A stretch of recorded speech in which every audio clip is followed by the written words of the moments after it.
kotse ba?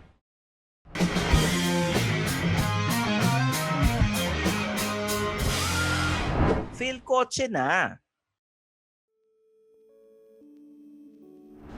Alam mo yung pinakamahirap na part sa pagbili ng kotse?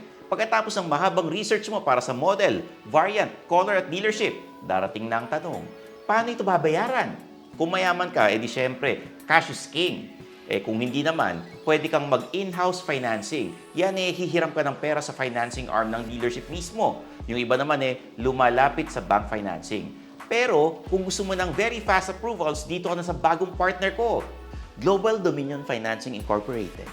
Kapartner mo sa pag-angat ang Global Dominion Financing Incorporated. Meron silang car financing for brand new and used cars with interest as low as 0.89% for brand new cars. It doesn't matter kung anong brand ang gusto mo. Japanese, Korean, American, and Chinese brands are accommodated.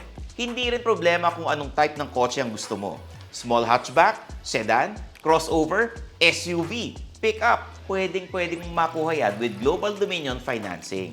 Kailangan mo lang maging Filipino citizen, age 21 to 65 years old at may proof of income. At eto pang iba nilang mga requirements.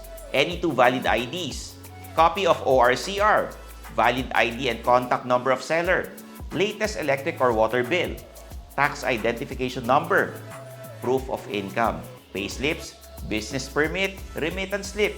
Huwag lang yung mga slip-on. Ang dali lang, di ba?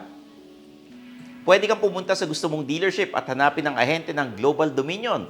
Or, pwede rin namang pumunta ka muna sa opisina nila to inquire. Or pwede rin via philkotse.com.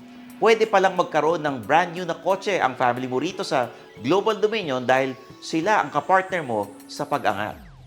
Oh, kilala nyo na kung sino bago kong kapartner, ha? I'm Stanley Chin, Senpai ng Turbuhan. Kita-kits ulit tayo sa next video. Dito lang sa Philkotse. Bye-bye!